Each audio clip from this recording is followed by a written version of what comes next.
CSS Animation في 90 ثانية. الانيميشن بشكل عام هو انتقال العنصر من حالة لحالة تانية في زمن معين، سواء كان الانتقال ده حصل في الموقع او الحجم او الدوران او اللون، وبتتكون بشكل اساسي من add keyframes وانيميشن properties. الكي فريمز بتحدد لي مراحل الحركة من الى. مثلا لو هنعمل انيميشن دوران لشكل معين 360 درجة، فهنكتب add keyframes واي اسم انيميشن مثلا روتيشن، بعد كده كيرل بريسز ونكتب فروم بالاتنين كيرل بريسز ونكتب روتيت 0 ديجري، بعد كده تو نفس الكلام ونكتب 360 ديجري. ولكن مش هيحصل اي انيميشن لان اللي احنا عملناه مجرد تهيئه للانيميشن، ما حددتش عنصر معين من الضم ياخد الانيميشن دي.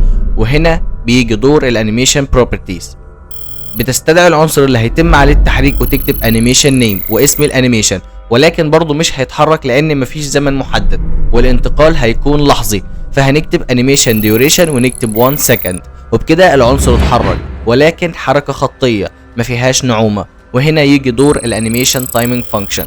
لو كتبت ايز اوت هتلاقي الحركه بقت سموث، وتقدر بدل ما تكتب كل الخصائص دي تكتب بس انيميشن وتكتب بالترتيب الاسم، المده، تايمينج فانكشن.